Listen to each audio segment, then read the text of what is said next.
고린도후서 6장으로 가겠습니다. 고린도후서 6장 오늘은 1절에서 10절까지의 말씀입니다. 제6장. 우리가 하나님과 함께 일하는 자로서 너희를 권하노니 하나님의 은혜를 헛되이 받지 말라.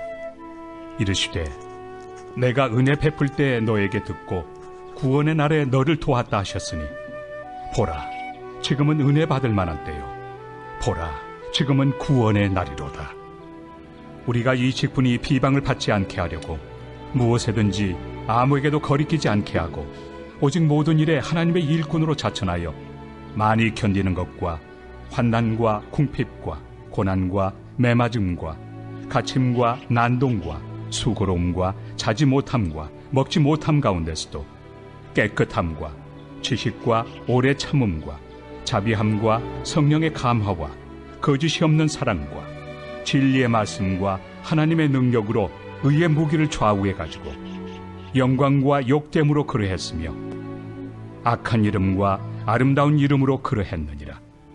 우리는 속이는 자 같으나 참되고 문명한 자 같으나 유명한 자요, 죽은 자 같으나 보라, 우리가 살아있고 징계를 받는 자 같으나 죽임을 당하지 아니하고 근심하는 자 같으나 항상 기뻐하고 가난한 자 같으나 많은 사람을 부유하게 하고 아무것도 없는 자 같으나 모든 것을 가진 자로다. 아멘.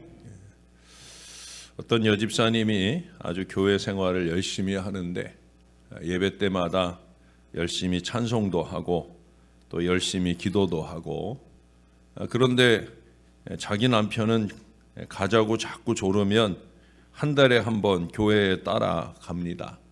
따라가서는 그냥 졸다가 오는 거예요. 아내를 사랑하니까 가자면 그저 아니 죽은 사람 소원도 들어주는데 그러면서 따라오기는 할 뿐이지 은혜를 못 받는 거예요. 이게 아내의 마음이 너무 아픈 거예요. 어떻게 남편이 좀 은혜를 받아야겠는데 이래가지고 애를 쓰다가 유명한 목사님이 부흥회를 한다고 해서 잘 달래가지고 남편을 모시고 가서 뒷전에 앉았는데 여집사님은 은혜를 받고 기뻐하는데 남편은 여기서 졸기만 하고 그냥 앉았다 가는 거예요.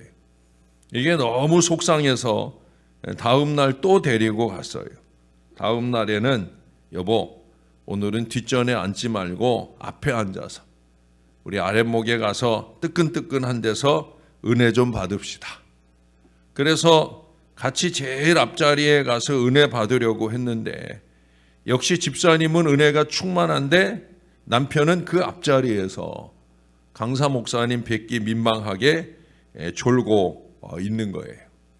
그래서 이게 너무 속이 상해서 나오면서 아니 당신 어떻게 이럴 수 있어? 어찌 이럴 수 있냐고, 왜 은혜를 받지 못하느냐고 그렇게 따지듯 물었습니다. 그러자 남편이 빙그레 웃으면서 하는 말이 은혜 받으면 어떻게 되는데? 라고 물어요. 그 물음에 부인이 할 말이 없어요. 남편이 이어 하는 말이 은혜 받은 당신 그것이 은혜요? 그렇다면 나 은혜 별로 바라지 않아. 이렇게 말했답니다. 여러분, 그 부인의 마음속에 감격이 있고 생활에 변화가 있어야 되는데 그건 없고 맨날 은혜 받았다는 사람이 잔소리만 더 늘어나는 거예요. 은혜는 말에만 있고 성품에 없었더라는 거예요. 그러므로 이 남편이 그런 은혜라면 나는 별로 받고 싶지 않다 그랬더라고 하는 거예요. 여러분, 이것을 잘 알고 있어야 합니다.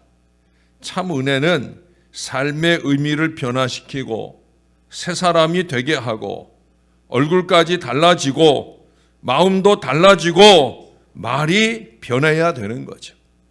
오로지 덕스러운 말만, 은혜로운 말만, 그래서 사람을 감동시키는 그 은혜를 받아야 되죠. 은혜를 받았다는데 은혜가 삶에 묻어나지 않으면 그건 은혜 받은 게 아니에요. 예?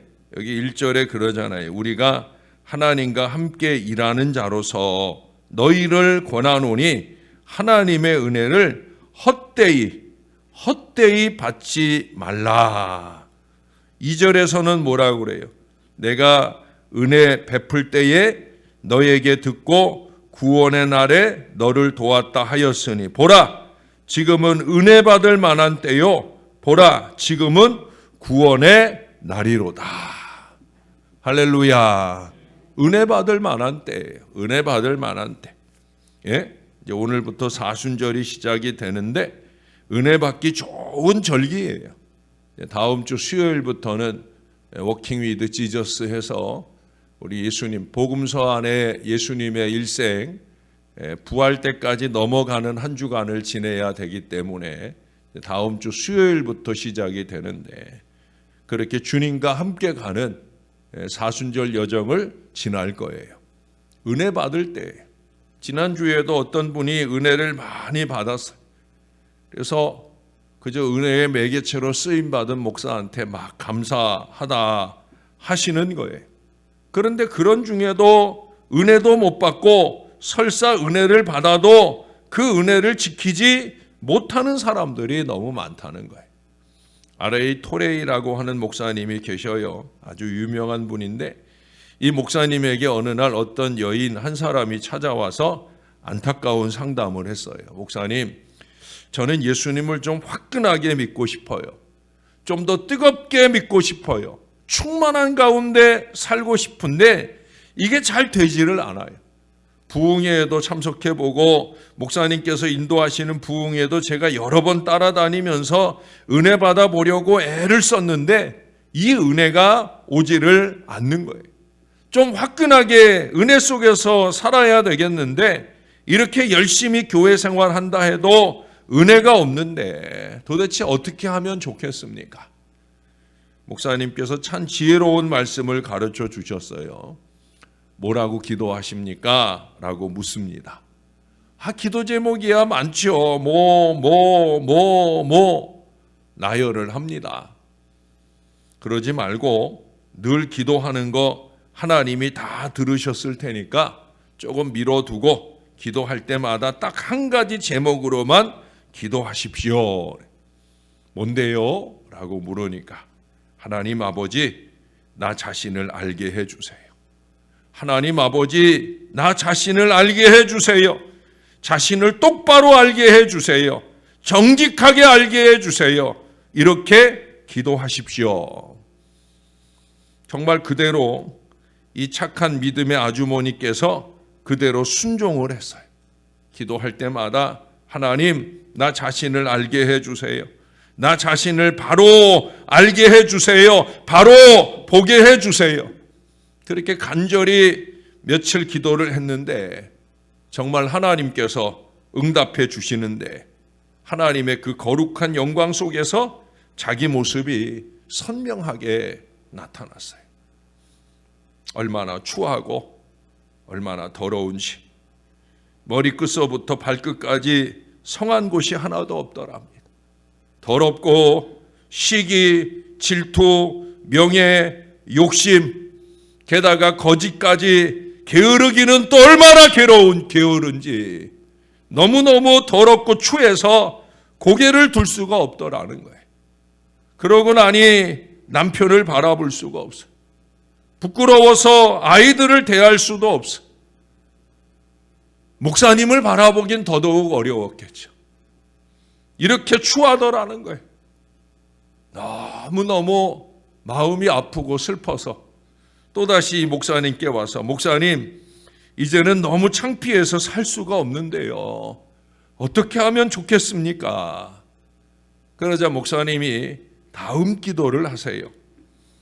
십자가를 알게 해주세요. 십자가의 은혜를 알게 해주세요라고 기도하세요. 십자가를 생각하세요 라고 가르쳐 주었습니다. 그래서 간절히 기도했더니 하나님께서 십자가를 보여주셨어요. 그를 위하여 대신 피 흘리시는 예수님 모습을 보여주셨어요.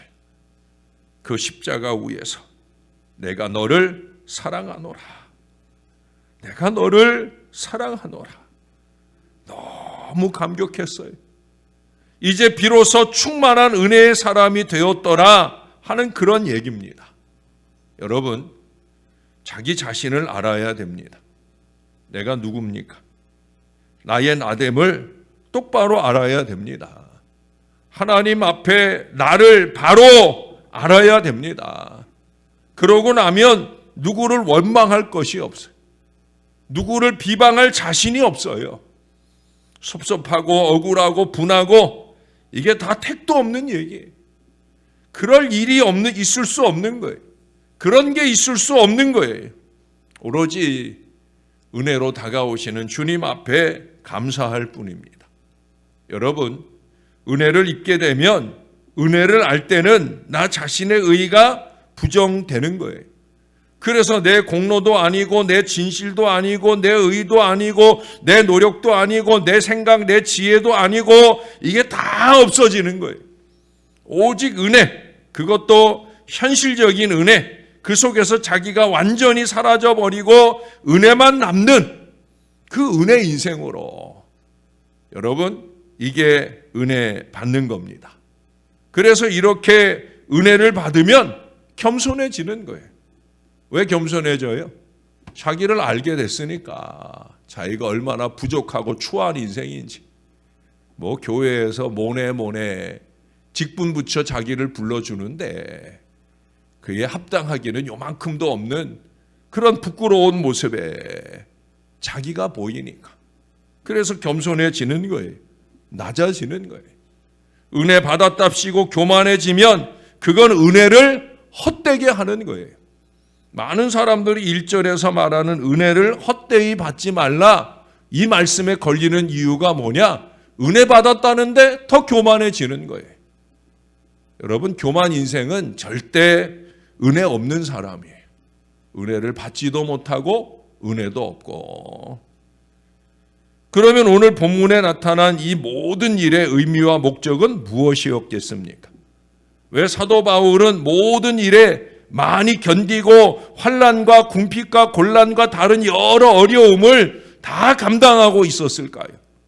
사도 바울과 그와 함께한 사역자들이 그토록 힘든 일들을 마다하지 않았던 그 이유는 그들의 직분이 회방받지 않게 하기 위함이었다고 고백을 합니다. 그 직분이라는 것이 바로 스스로 하나님과 화목하는 은혜 인생이 되는 것이고, 뿐만 아니라 다른 사람들을, 우리가 그동안 고린도 후서에서 쭉 보았잖아요. 그리스도의 향기로, 그리스도의 편지로, 그리스도의 거울로서 하나님과 화목하게 하는 이 거룩한 직분을 말하는 것이다. 그게 바로 은혜를 지키는 거예요. 은혜를 지키는 건 어제도 말씀드렸지만 졸며 자는데 미친 인생을 사는 게 아니에요. 예? 하나님과 화목한 거룩한 은혜 인생을 사는 것이고, 다른 사람들이 하나님과 화목되도록 하는 이 사명에 사는 것, 그것이 은혜 받는 인생으로 사는 거예요. 그러나 여러분, 은혜를 받으면 사단의 시기가 있어요. 많은 시험이 옵니다. 여기 오늘 바울도 그 많은 시험들을 나열하잖아요.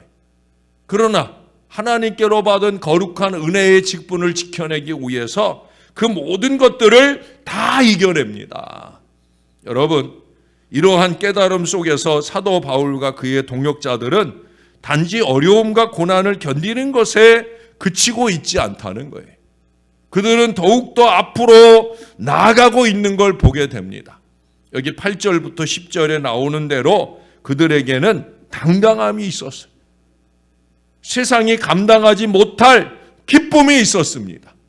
세상 사람들은 어떻게 그런 상황 속에서도 저런 모습이 나타날 수 있을까 놀라워했어요.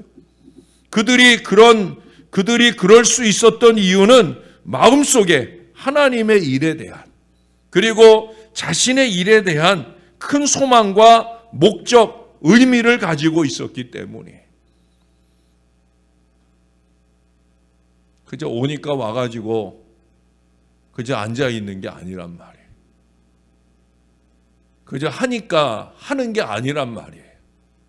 분명한 의미와 목적을 가지고 있어야 되는 거예요. 그래야 무명한 자 같으나 유명한 자가, 죽은 자 같으나 살아있고 징계를 받은 자 같으나 죽임을 당하지 아니하고, 근심하는 자 같으나 항상 기뻐하고, 가난한 자 같으나 많은 사람을 부유하게 하고, 아무것도 없는 자 같으나 모든 것을 가진 자처럼. 여러분, 우리가 우리 삶의 의미를 깨닫는다면 현재의 그 모든 일들이 이처럼 너무나 귀해지는 거예요. 주님의 크고 놀랍고 귀한 계획 속에서 현재의 고난은 미래의 영광으로 나아가는 그런 길이 되는 것이, 이 시기를 통해서 우리는 우리의 부족함과 연약함을 깨닫고 더욱더 믿음에 있어서 강해지고 온전해지는 자들이 될 수 있는 거예요. 이게 다 은혜가 주는 유익입니다. 사랑하는 여러분, 제발 은혜 좀 받읍시다. 정신 좀 챙기고 저와 여러분이 은혜를 받아야 됩니다. 이제 이번 주 금요일 저녁에도 특별한 말씀의 종을 모시고 말씀 받을 텐데, 좀 은혜 받는 자리에서 좀 은혜 받을 수 있도록 간절해지는 저와 여러분이 되고요. 이번 주일에도 우리가 모처럼 전도 간증 집회라는 이 제목을 가지고 주일 1부, 2부 또 3부까지 계속해서 은혜의 여정이 주어지는데, 금요일 저녁이 하나님과 화목되는 은혜를 받을 수 있다고 하면 주일에는 다른 사람들을 화목하게 하는 이 은혜를 받게 될 거예요. 한 주간 내 은혜의 기회가 왔는데 정신 좀 바짝 챙기고 지금부터 미리미리 기도로 준비하고 은혜 받는 하나님의 사람들 되시기를 바랍니다. 다음 주일부터 워킹 위드 지저스, 주님과 함께 걸어가는 은혜의 사순절 여정을 새롭게 살아갈 터인데, 모쪼록 더 많이 은혜 받는 믿음의 사람들이 되시기를 바랍니다. 그래서 우리에게 주신 모든 삶 속에서 항상 우리 주님의 계획 속에서 기쁨이 충만하고 승리하며 능력 있는 삶을 사시기를 우리의 구주 되시는 예수님 이름으로 간절히 축원합니다. 기도하겠습니다. 무엇이 중요한지, 무엇이 우리의 마음에 은혜로 다가오고 있는지, 하나님, 우리의 타성에 젖은 신앙생활이, 아니 신앙생활도 아닌 교회 생활이 하나님 은혜와 너무 멀찍이 떨어져 있습니다.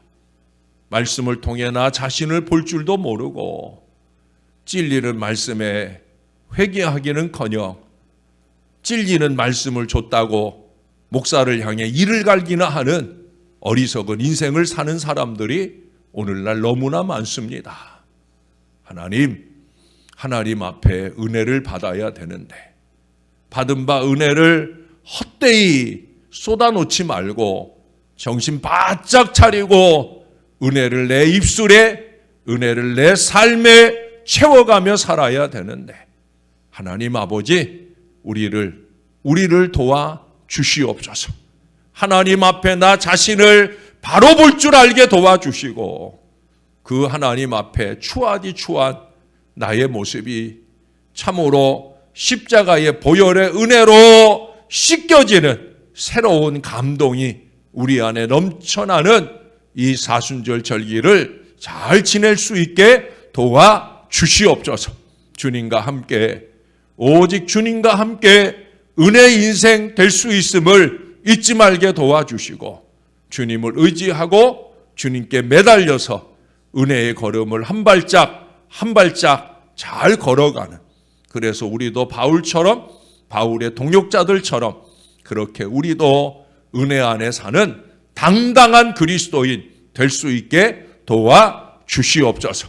주님이 지금 날 바라보셔도 내가 하나도 부끄럽지 않을 그 당당함, 또 세상에 나아가서 더 겸손하게 주의 복음 전할 당당함, 나는 그리스도의 향기라, 나는 그리스도의 편지라, 나는 그리스도의 거울이라.